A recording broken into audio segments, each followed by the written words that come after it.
Hi everybody, and welcome to episode 2 of the LegacyKnitz podcast. My name is Chelsea, and I will be your host this evening and for every other podcast from the LegacyKnitz channel. First off, thank you to everybody that watched episode 1 and that enjoyed it and that spread the word. It was kind of cool. I mean, I don't know. I just wanted to do this for fun, and it is so fun. And I'm here doing some crazy stuff back here. But I received an overwhelming amount of support, and I'm grateful. So thank you. Thank you for anybody that's coming back to watch episode 2, and to all of you new viewers, you are not too far behind. Since this is only episode 2. So, yeah, I started a Ravelry group for this, for the viewers of this podcast, by request. So I haven't done much to make it, anything excessive at this point. It's really, I started, an intro topic or page or whatever you call them. So if you're watching this and you are so inclined, head over there and just introduce yourself, because I'd love to meet you and learn a little bit more about, where all you guys are coming from and what you like to work on and anything else that you have to offer up. Really, I want to meet you. So head over there, and it's under construction. I'll keep working on it as the weeks go by. Same with the podcast. The last episode, I had a few... You guys might have watched my podcast twice, and that is because I accidentally uploaded it twice without knowing. I grappled with fixing it. I thought about taking it down and then putting it back up, and I just kind of thought, hopefully this keeps going, and I can look back on that first episode and laugh and have it be a fun memory that all of the words were backwards on my project bag, and that it uploaded twice.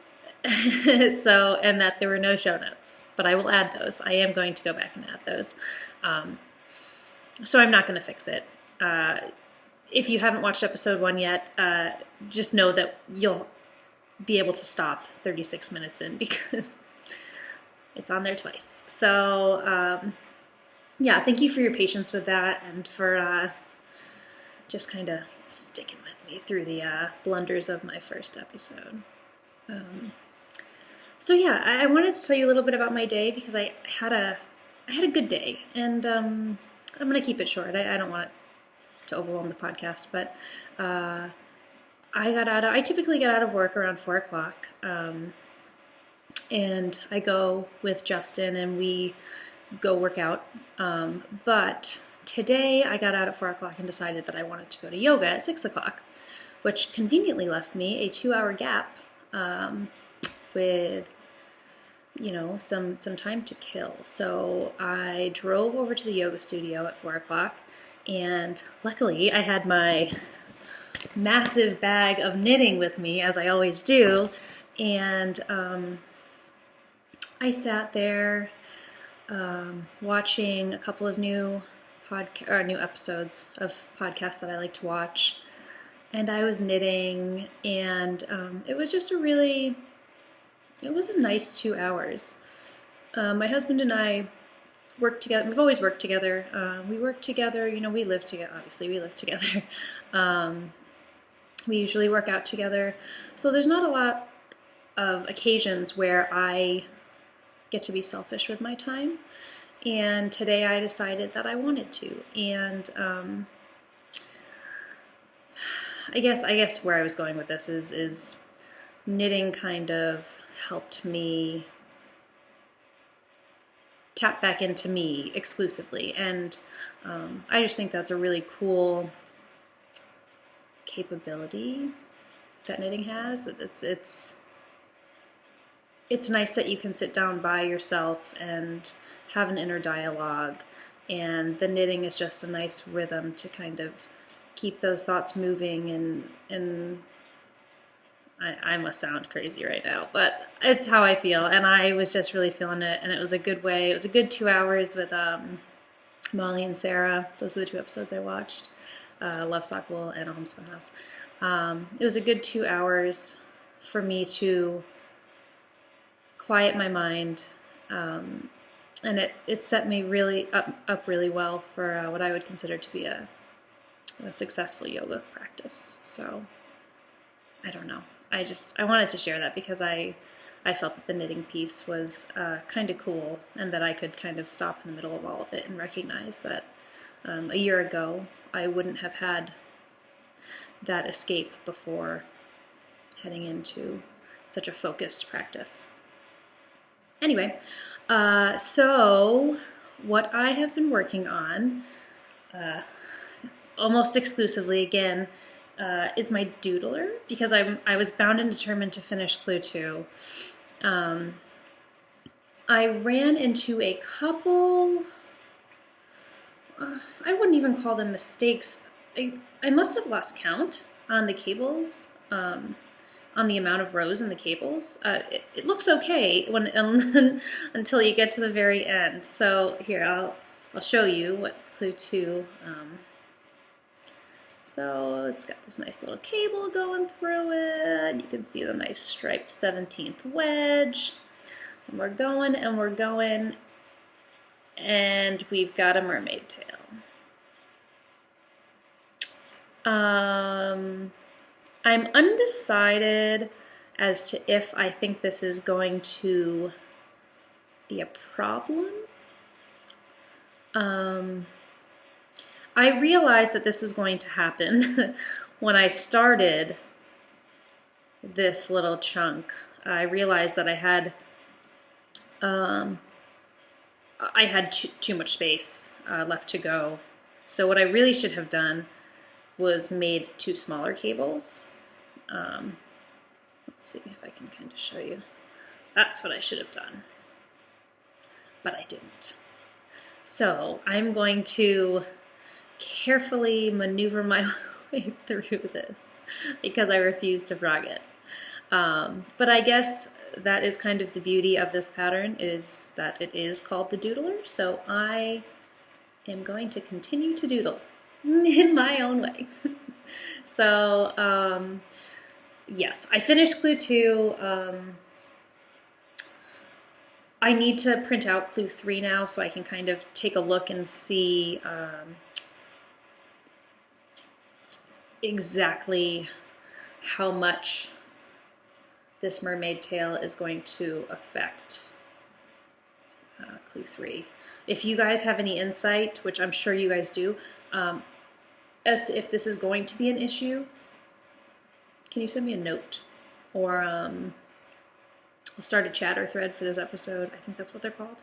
And any insight about if this happened to anybody else, I would love to hear about how you problem solved and troubleshot this. Or maybe I'm just the only one. I don't know. But anyway, I finished Clue 2. I battled through it, and it was really fun up until the end, and then I got a little bit frustrated because I have no patience. I'm working on it. So that's my Doodler. I'm planning on picking up the stitches for Clue 3 probably Monday. This is actually a good segue because I started knitting my husband a sweater as a wedding gift. We got married about 2 months ago now, and it's not done. And he knows that I am making it, and he would like his sweater. So this Clue 3 might have to wait a week because I'd like to spend a week working on said sweater. So it's actually perfect because that was actually another one of my whips that I wanted to show you today. I'm actually recording this on, it's Wednesday night now. I'm recording today because this weekend, Friday afternoon, My husband, myself, and a few of our really good friends are heading up to Vermont for the weekend to visit my brother. So I won't have time to film and edit this weekend, and I didn't want to leave you guys high and dry after episode 1. So yeah, you'll be watching this after my whole fun weekend has occurred, and for anyone that follows me on Instagram, I'm sure you'll see some fun pictures. And I'll tell you guys all about the trip the following week. So this is my Wednesday night by the tree. Do you guys see how big this tree is? I'm basically sitting underneath it. Here, watch this. Ready? I'm not going to be in the frame anymore. Look at how big this tree is.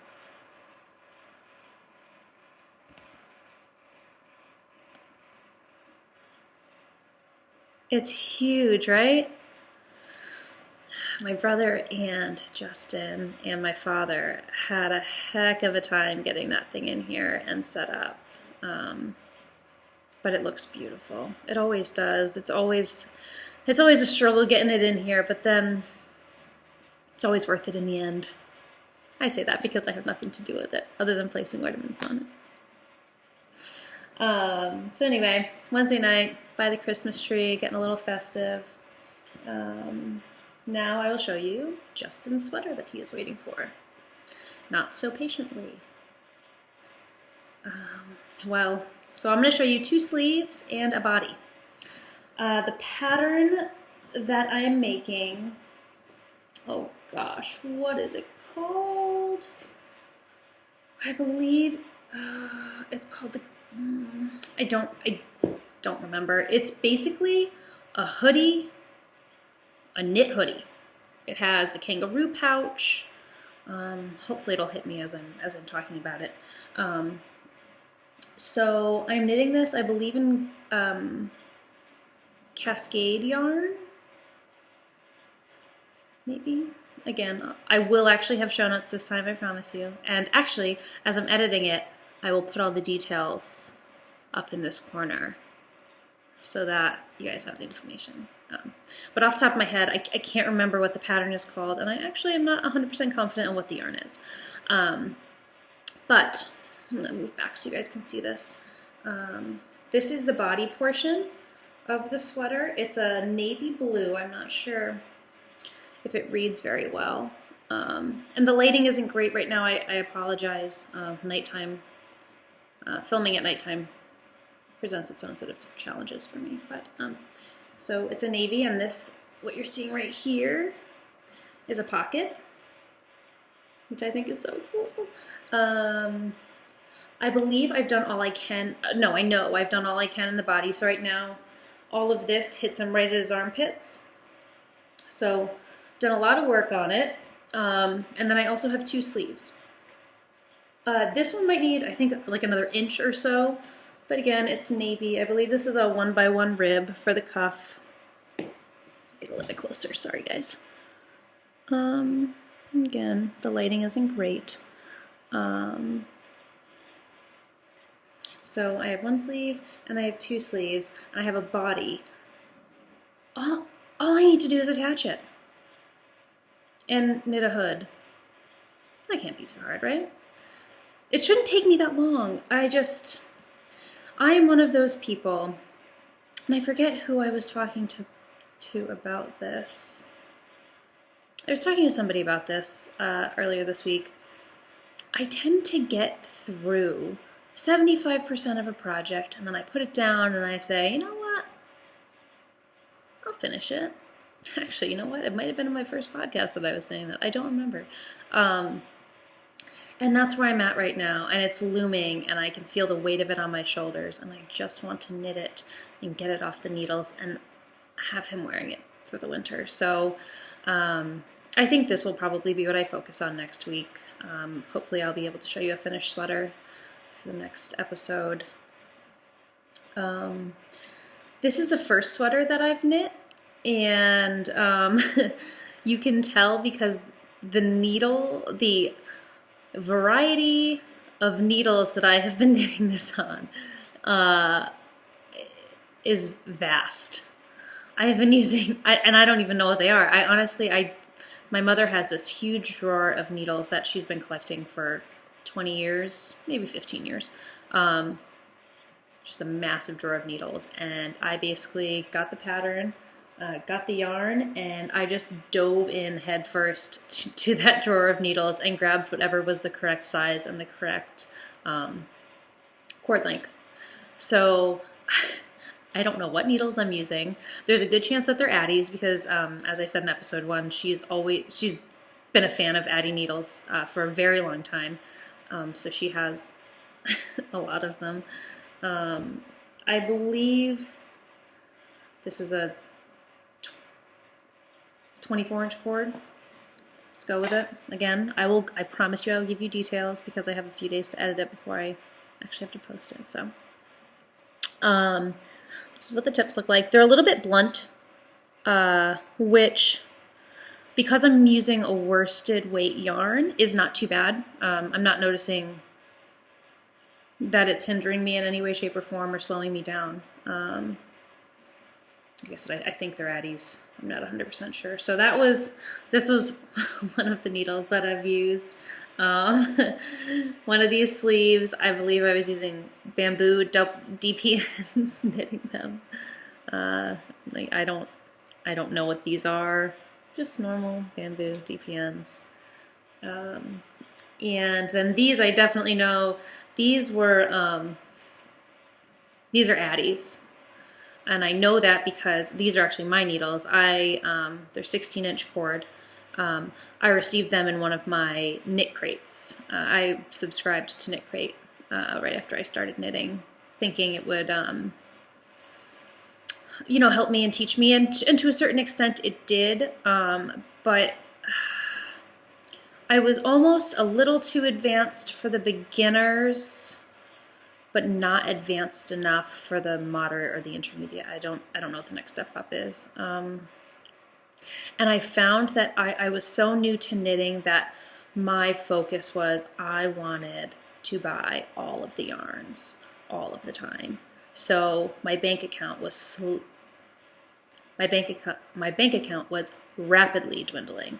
So I made the tough decision to say no to the Knit Crate and yes to the stash enhancement. So I really can't speak on the Knit Crate too much either way. I think if you're a brand new knitter and you don't have a lot of knitters around to teach you, there is definitely a benefit to doing one of those subscriptions. I know there are a few of them out there now. I was fortunate enough to have my mother as a teacher, so it didn't quite work out for me, but I definitely think there's a time and a place for it, and definitely a market for it out there. I just wasn't a part of that market. So anyway, long way of telling you, these are my needles that I received in one of my Knit Crate packages. So I think that's all I can really say about that sweater. I'm enjoying making a sweater. I think I would enjoy it more if I was making a sweater for me. I've spoke about this a few times, not on a podcast obviously, but I'm finding, and I don't know if it's because I'm such a new knitter or if it's just because it's how I am. This is going to make me sound like such a bad person. I am a very selfish knitter. I like knitting for me because there's no deadlines. I know exactly what color palettes I like. I know exactly what patterns I like. I find it overwhelming trying to think of knitting for other people. I've knit 2 of my friends a pair of socks. I think just 2 of my friends a pair of socks. And that was great, and I know them so well. They're my best friends, and so that was great. And socks kind of fly off my needle, so I didn't really. That wasn't too hard. But anything past socks, I can't really. I don't know if I'm making something beautiful and large and yummy. I want it to be for me, and I'm hoping I grow out of this. But all of the other knitters in my life that I have told this to and expressed this to say, it's fine, keep knitting for yourself. Don't get sucked into knitting for other people, because then you'll never stop and you'll never knit anything for yourself. So I'm hoping that a balance, that I can find some kind of a balance, or that it exists out there. From the sounds of it, it's kind of like the Abominable Snowman, and the balance is very difficult to find and doesn't come out very often. I'll keep you posted. For right now, I'm a very selfish knitter, and that is why this dang sweater is still on the needles. My poor husband. Alright, so that's the sweater.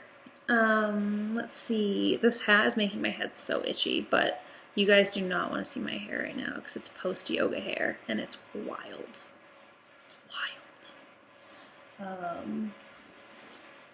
Alright, so another project that I am very late to the party on, and if you follow me on Instagram, you've seen this. I think I posted it actually.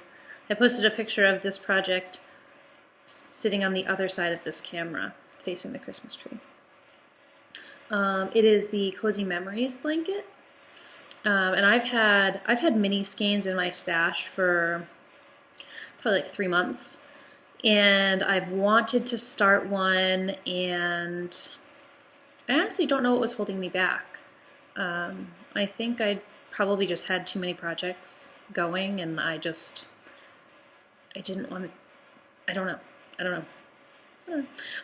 So it's really little. I've only worked on it for about 5 hours collectively, which I guess that is kind of a long time. Again, I'm sorry the lighting is so poor, but this is what I have so far. I would tell you what all of these colorways are, but for some of them I'm just not sure. A lot of this comes from, you guys probably haven't seen, my mom has a massive, like when I say massive, I mean the size of a coffee table basket that's about this high off the ground, full of every yarn you can imagine, and she knits largely in fingering weight yarn.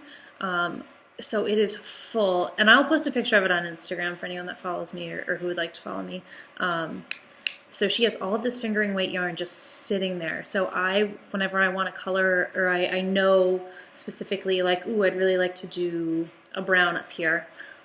Again, I'll dive in head first into that basket of yarn, and I'll go find a brown, not knowing colorway or the dyer or anything like that. So some of these I'm just not going to know, and I'm okay with that, because you know, if it's a yarn coming out of my mother's stash, I know there has to be some kind of a good memory attached to it. So this, I'm not sure. This came out of let's think of a name for that basket. I don't know. I'll think of one though for next time. So this came out of Mom's basket of yarn. This blue here, this tonal blue. Not super squishy. Not sure of what the content is in there, but it fit the color palette that I was looking for. This I know is hedgehog fibers. She used this. This is another one from Mom. My mother, by the way, I'm sorry to interrupt, is Knit 24 everywhere. Her name is Sue Stokes. She has an amazing Periscope, so you should definitely go over and follow her on Periscope. She's on every weekday, without fail, every weekday, with the exception maybe holidays. But normally during the holidays we'll dual Periscope because I'm home, I'm not at work. So go follow her, Knit24, KNIT 24. So when I say Mom, that's who I'm referring to. So yes, this is a scrap of her hedgehog that she used, I think, for her 3-color cowl by Hohi. So soft. This is the only thing I've ever knit with hedgehog yarns. So even as I was just knitting this little square, I was like, oh my god, I don't want to ever stop knitting this little square, because it's so luxurious and soft, and the colors are just, I really wish I had a better lighting situation for you guys, but it's beautiful. This guy, this is a Madeline Tosh unicorn tail. You can see the colorway right there when I get it, hopefully. I love Madeline Tosh. Like I said in my first episode, I feel like if all yarn dyers went away and Madeline Tosh was the last thing and the only yarn to knit with, I would still be just as happy as I am today. I just love it. I love Madeline Tosh. So yeah, I want to say it's like raspberry something. Not quite as squishy as the hedgehog. This definitely has a little more squish to it, but the color I really liked. This is, I believe Desert Vista Dye Works. This is another one of my mother's scraps. One of the zombie colorways. I don't know what it is. I don't know that she does either at this point. This was a mini, and this sparkly purple. I don't know if you can even see the sparkles. Oh, you kind of can. These both came from another one of my, from one of my knit crate. I think it was actually my last knit crate that I got was a whole bag of minis and a pattern for one of the puffy blankets. So they're little like octagons, and you can stuff them with filling, and it's supposed to be like a squishy blanket. But I ended up using the minis, obviously, for this. So these were both knit crate colorways and yarns, I believe. Let me see the sparkles again. I can't tell if those are sparkles or if it's the lights from the trees going through the holes. So, but it is sparkly. I have always said to everyone that I don't like stellina. I don't like sparkly yarn, and I don't know why. I don't know if it just feels too artificial for me, or I don't know what it is, but can I tell you, it is so much fun to knit with. So maybe that's the balance. Maybe I can knit things for other people and enjoy knitting it with the stellina and then giving it to people that like to wear the sparkles. Maybe that's the solution. I don't know, but I love knitting with it. I can't say that I love wearing it. So anyway, 2 knit crate colorways. These were the shawl that I wore for episode 1, the striped study shawl that was made out of Haute Knit yarns. This is a Scrappy gray, and this is the scrap of the Magic Dragon colorway. Again, I'm not sure if those are just the lights. And then this guy right here, this is Haverland. This is, I believe, the Woodland colorway, and she is very similar to Hedgehog in her squish factor. It really, in almost every way, they feel very, very similar. Very luxurious, very soft and squishy. So these are my squares. I was hoping to have more done for you guys today. I just didn't have time. I was working on my Doodler. So I have a lot of minis to work with. So I'm thinking that this is going to be the project that I bring with me up to Vermont. Just because it's easy, it really, there isn't, I mean, I can throw this in the back of my car and not have it take up too much room. So hopefully there'll be a few more squares on it by the next podcast. I know a lot of people are doing Advent memory blanket squares, so one for every day. And I so wish that I had heard about it before 2 days ago. I wish I had heard about it at the beginning of the month. I think it's such a cute idea. It's such a great idea. It's again, another good way that knitting can kind of help you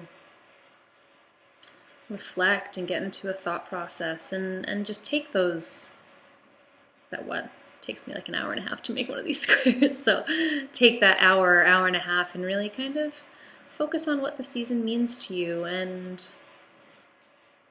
you know, what you're most looking forward to at the holidays, and just kind of get your mind wrapped around everything that you have to do. And it just sounds like such a relaxing practice, and who knows, maybe I'll start.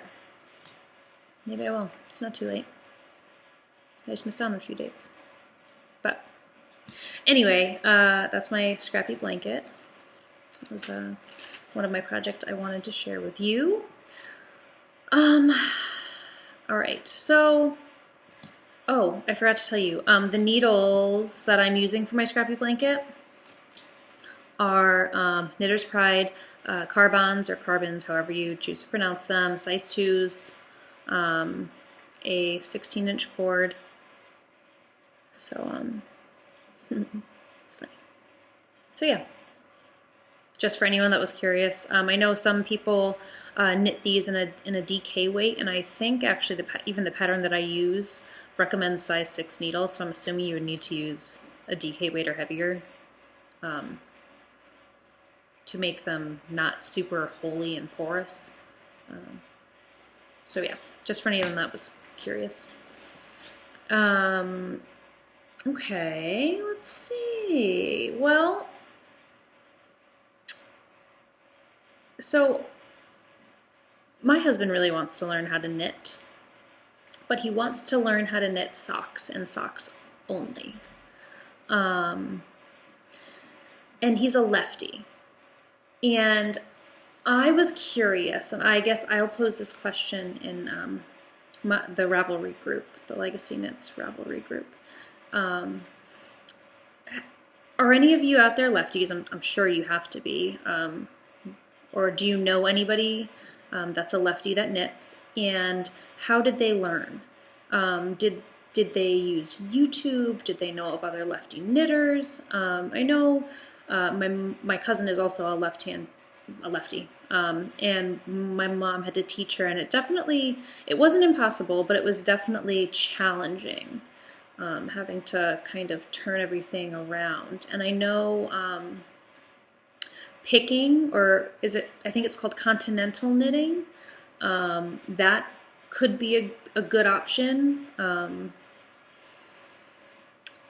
I don't know, but he desperately wants to learn how to knit socks.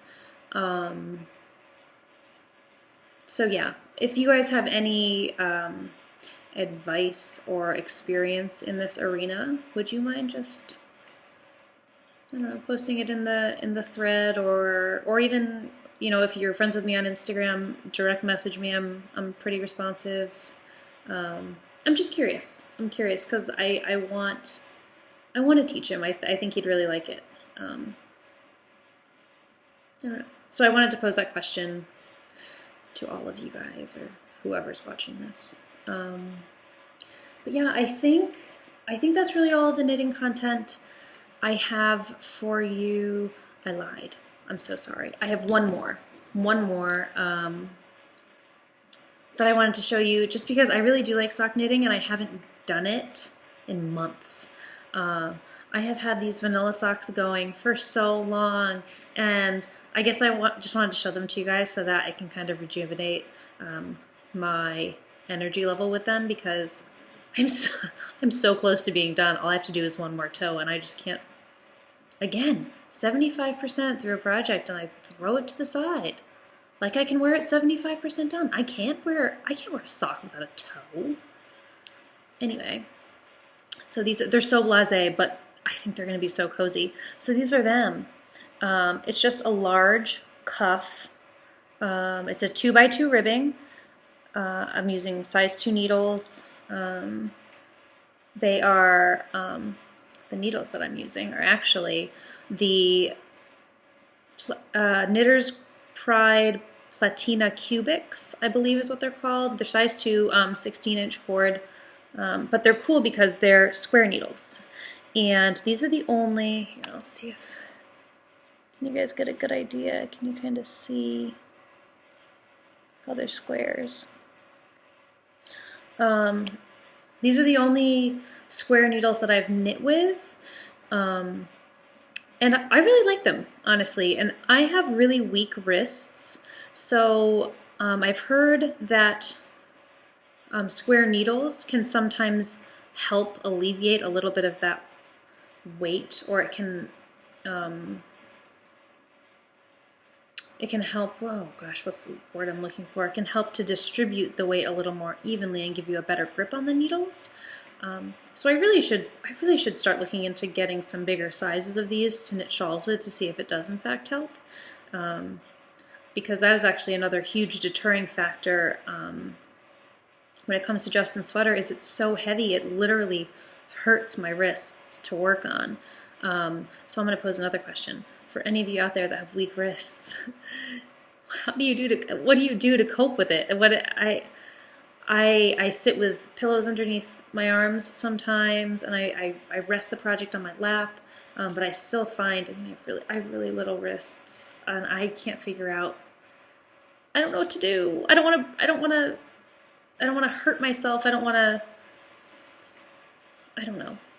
All of you weak-wristed people out there, help me. Sounds so pathetic. So anyway, I'm using square needles for these. Again, I think they're going to be really cozy socks. The yarn I'm using is Patton's Croy. I don't remember the colorway. Again, I will post it on the screen somewhere for you.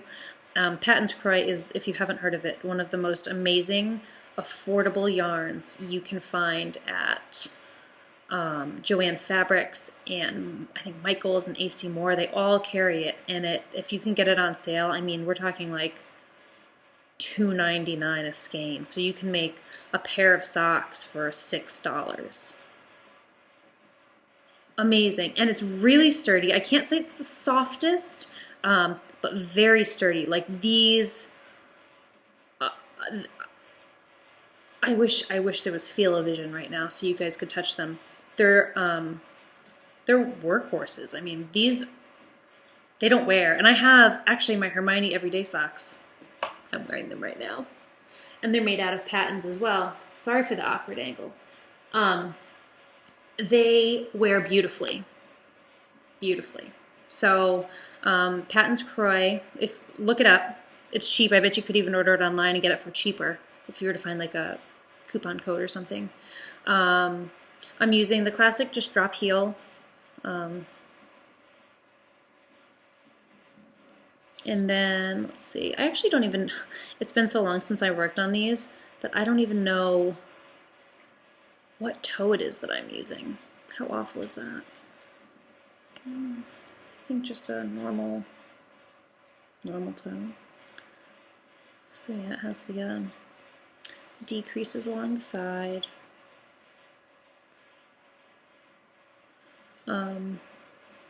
So yeah, I'm so looking forward to wearing them, and I think they're going to be one of my favorite winter socks to wear. But for some reason, I cannot bring myself to put a darn toe on this. You guys have no idea how hard it is to censor myself during these episodes. Ask my mother. I swear like a trucker. So it is a miracle that I get through these 40 minutes without swearing.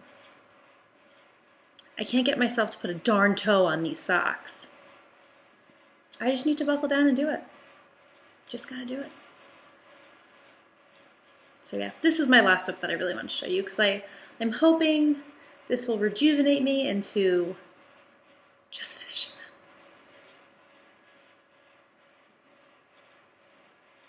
So yeah, guys, that is all of